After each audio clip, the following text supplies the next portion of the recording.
اعوذ باللہ من الشیطان الرجیم بسم اللہ الرحمن الرحیم الحمد للہ رب العالمین الصلاۃ والسلام علی محمد وعلی آلہ وسلم۔ آج کی نشست سے پہلے حضرت ہود علیہ السلام، حضرت صالح علیہ السلام، حضرت لوط علیہ السلام کی اقوام کی طرز عمل اور انجام کے بارے میں پڑھ چکے ہیں۔ ہر ایک کے انجام سے آگاہ کرنے کے بعد ہمیں دعوت فکر دی گئی ہے کہ ہم ان کے انجام پہ سوچیں، غور کریں۔ وہ کیا وجوہات تھیں جس کی بنا پہ وہ قومیں تباہ و برباد کر دیں گے، لیکن ان کی نشانیوں کو ہمارے لیے محفوظ کر دیا گیا تاکہ ہم عبرت حاصل کریں۔ اس دعا کے ساتھ کہ اللہ تعالی ہم سب کو قرآن کریم کا صحیح مفہوم عطا فرمائے۔ آئیے مطالعہ قرآن کا آغاز کرتے ہیں۔ سورہ شورى رکوع نمبر 10۔ بسم اللہ الرحمن الرحیم۔ کذب اصحاب الایکۃ المرسلین، تکذیب کی اصحاب ایکہ نے رسولوں کی۔ اذ قال لهم شعیب الا تتقون، جب کہا ان سے شعیب علیہ السلام نے کیا تم تقوی نہ کرو گے؟ انی لکم رسول امین، بے شک میں تمہارے لیے رسول امین ہوں۔ فاتقوا اللہ واطیعون، بس تقوی کرو اللہ تعالیٰ سے اور میری اطاعت کرو۔ انڈر لائن لفظ ہے کذبا، کاف زا با سے بنا، تکذیب کی، جھوٹ بتلایا، غلط ثابت کرنا چاہا، ڈینائڈ۔ اور آئکہ سے مراد سرسبز و شاداب اور پھولوں سے لدی جھاڑیاں ہوتے ہیں۔ رسول در حقیقت رب العالمین کے نمائندے ہوتے ہیں۔ اگر ہم تھوڑا سا بھی غور کریں تو ہم پر واضح ہو جائے گا کہ اللہ تعالیٰ کے تمام رسول ایک ہی بات لے کر آئے۔ ان سب نے اللہ وحدہ لا شریک کی بندگی کا درس دیا اور لوگوں کو تقوی یعنی ہر طرح کی برائی سے اپنا ہاتھ کھینچ لینے کی تلقین کی۔ حضرت شعیب علیہ السلام بھی اسی سلسلہ ہدایت کا تسلسل تھے۔ آپ کی قوم بحر کلثم کے مشرقی کنارے اور عرب کے شمال مغرب میں شام سے متصل حجاز کے سرحدی علاقے میں آباد تھے۔ آپ کا زمانہ 16ویں یا 17ویں صدی قبل مسیح بتایا جاتا ہے۔ توراۃ میں آپ کا نام حباب اور یترو بیان کیا گیا ہے۔ اس نے خطابت میں آپ کا ایک منفرد مقام ہے اور آپ قطیب الانبیاء بھی کہلاتے ہیں۔ آپ کی قوم بہت عرصہ تک دین ابراہیم پر قائم رہی، لیکن آہستہ آہستہ یہ لوگ الہامی تعلیمات سے دور ہوتے گئے۔ ابلیس نے ان کے اندر غرور، تکبر اور خود غرضی کا بیج بو دیا۔ اللہ کریم کی دی ہوئی نعمتوں کو اپنا حق قرار دینے اور اپنے زور بازو کا نتیجہ سمجھنے لگے۔ انتہائی خوشحال تھے، مگر دین سے دوری کی وجہ سے یہ نعمتیں، سہولتیں اور دولت چھن جانے کے خدشے سے پریشان رہتے تھے۔ وما اسألکم علیہ من اجر ان اجریا الا علی رب العالمین، نہیں میں سوال کرتا تم سے اس پر کسی اجر کا، نہیں ہے میرا اجر مگر رب العالمین پر۔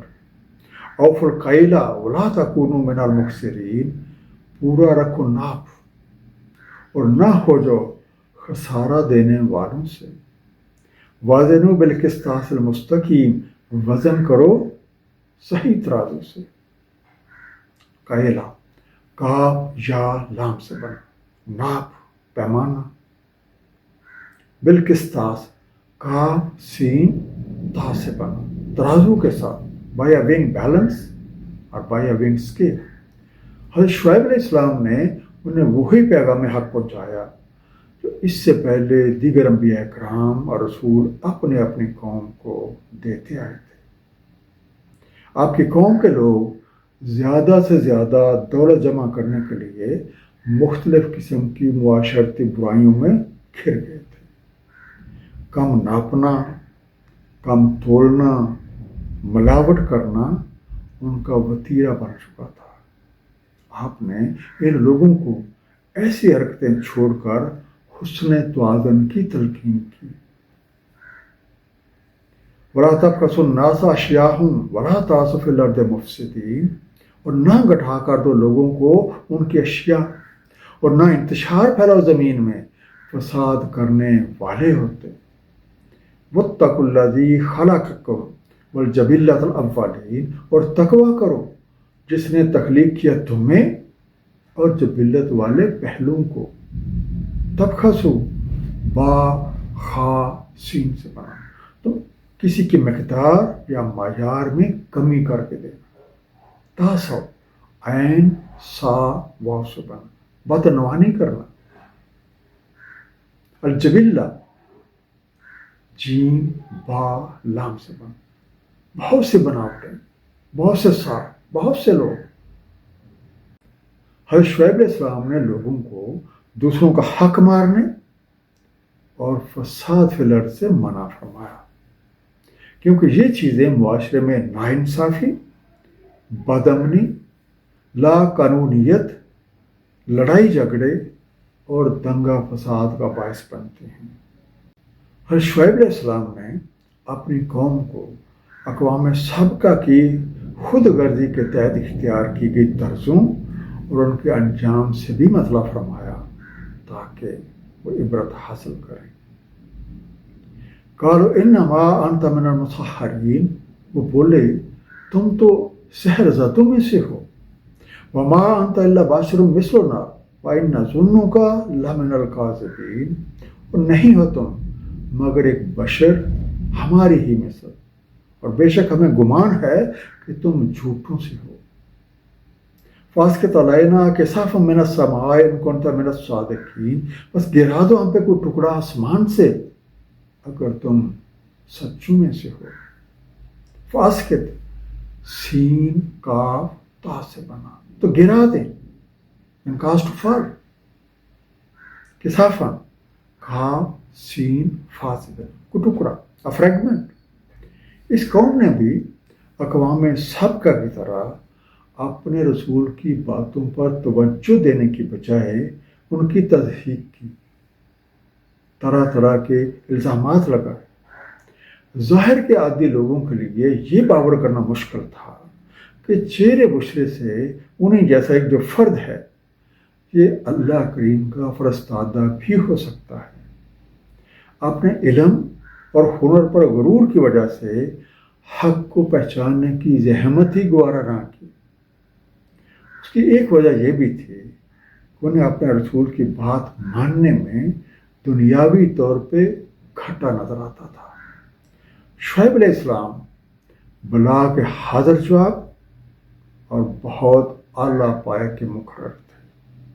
جب لوگ آپ کے دلائل سے لاجواب ہو گئے تو انہوں نے عذاب کا مطالبہ کر ڈالا۔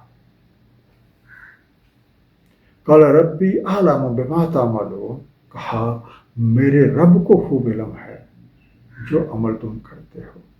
فکذبوہ فأخذہم عذاب یوم الظلہ، اور تکذیب کی انہوں نے اس کی تو پکڑ لیا انہیں عذاب نے سائے والے روز کا۔ انہ کان عذاب یوم عظیم، بے شک وہ تھا عذاب یوم عظیم کا۔ فأخذہم الف خا زال سے بنا، تمہیں دھر لیا، ذلہ زوئے لام لام سے بنا، سایہ کرتے، صاحبان کی طرح چھائے ہوئے بادل۔ جب قوم کے نافرمانیاں اور گستاخیاں حد سے بڑھ گئیں تو ان پہ عذاب نازل ہوا۔ اس کی کچھ تفصیل ہمیں سورہ ہود کی آیا نمبر 94 اور 95 میں ملتی ہے۔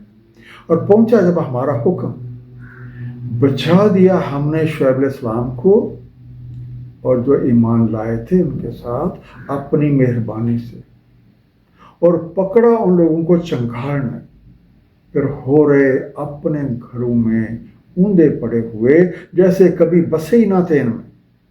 سن لو پھٹکار ہے مدین پہ جیسے پھٹکار پائے سمود میں۔ ان فی ذالک لآیۃ وما کان اکثرهم مؤمنین، بے شک اس میں ضرور نشانی ہے اور نہیں ان میں کہ اکثر ایمان لانے والے۔ وَإِنَّ رَبَّكَ لَهُوَ الْعَزِيزُ الرَّحِيمُ، اور بے شک تمہارا رب وہی تو عزت والا رحم فرمانے والا ہے۔ لآیۃ ضرور نشانی ہے، شیورلی آسائن، اکثرهم کہا سا راہ سے بنا، ان میں سے اکثریت، موسٹ آف دم، اللہ تعالیٰ نے اپنی سنت کے مطابق اپنے رسول اور ان پر ایمان لانے والوں کو محفوظ رکھا۔ قوم شعیب کے اس حوال میں تفکر ہماری رہنمائی کرتا ہے کہ دین کا بنیادی عنصر خیر خواہی ہے۔ یہ قوم دولت پرستی کی ہوس میں مبتلا تھی، اور دولت پرستی بہت بڑا شرک ہے۔ تاریخ گواہ ہے کہ آج تک جتنی بھی قومیں ہلاک ہوئی ہیں اس کی سب سے بڑی وجہ دولت پرستی تھی۔ رکوع نمبر 10 کا خلاصہ، قوم شعیب دولت کی ہوس میں مبتلا، ناپ تول میں کمی اور ناقص اور ملاوٹ شدہ اشیاء کی فروخت کی عادی تھی۔ اس طرح کی معاشرتی برائیاں شر انگیزی، فساد اور بد امنی کی بنیاد ہیں، اور جس معاشرے میں بھی یہ خرابیاں پائی جاتی ہیں وہاں سے امن و امان اور انصاف اٹھ جاتا ہے، اور بد امنی، خوف و ہراس، بے چینی اور لا قانونیت اپنے ڈیرے ڈال لیتی ہے۔ ایسے معاشرے زوال پذیر اور دنیا میں رسوائی اور تحقیر کا نشانہ بن جاتے ہیں۔ قابل غور بات یہ ہے کہ ہم مسلمان تعداد میں کروڑوں بلکہ اربوں میں ہیں، اور ہماری اکثریت دنیا میں رسوائی، محتاجی اور ذلت کا شکار ہے۔ کیا اس کی وجہ ہماری اقوام سابقہ جیسی کارستانیاں تو نہیں ہیں؟ سوچیے گا۔ اللہ تعالیٰ ہم سب کو قرآن کریم کو صحیح طور پہ سمجھنے اور اس پہ نبی پاک صلی اللہ علیہ وسلم کی سنت مبارکہ کے مطابق عمل کرنے کی توفیق عنایت فرمائے۔ صدق اللہ العلی العظیم، صلی اللہ تعالیٰ علی حبیبہ محمد و آلہ وسلم۔